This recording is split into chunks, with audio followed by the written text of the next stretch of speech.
14 अगस्त 2024 को चिरौटी गांव के रहने वाले दौलत पात्र की हत्या के मामले में पुलिस ने 24 घंटे के भीतर सभी आरोपियों को गिरफ्तार कर लिया। इस मामले की रिपोर्ट मृतक के चचेरे भाई पिंटू पात्रे द्वारा दर्ज कराई गई थी।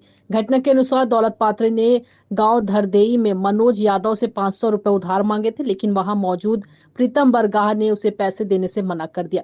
इस बात पर दोनों के बीच विवाद हो गया और प्रीतम ने अपने भाइयों निक्कू उर्फ सूर्यकांत बरगाह, लिकेश बरगाह और प्रवीण बरगाह को बुला लिया। इन सभी ने मिलकर लाठी डंडा और कुदाली से दौलत पर प्राणघातक हमला कर उसकी हत्या कर दी और घटनास्थल से फरार हो गए।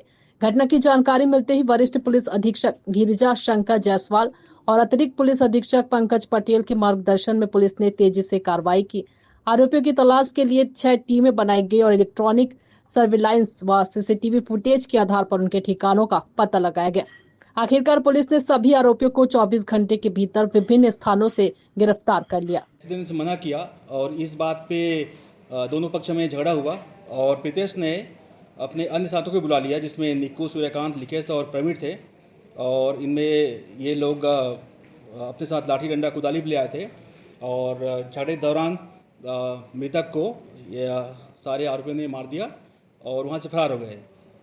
पुलिस ने पूछताछ किया और इनकी गिरफ्तारी के प्रयास किए और इसी दौरान हमें कुछ सीसीटीवी के फुटेज मिले और कुछ अन्य व्यक्तियों से पूछताछ किया हमने। इससे पता लगा कि ये फरार हो गए हैं और बिलासपुर के हो गए हैं।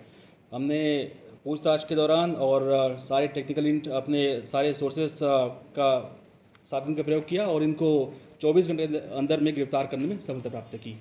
आरोपी गणों के खिलाफ में अन्य अपराध भी पूर्व में दर्ज हैं। मृतक के खिलाफ भी पूर्व में बहुत सारे अपराध विभिन्न थानों में दर्ज हैं और दोनों ही आदतन अपराधी रहे हैं। मुंगेली से रजनीश सिंह की रिपोर्ट।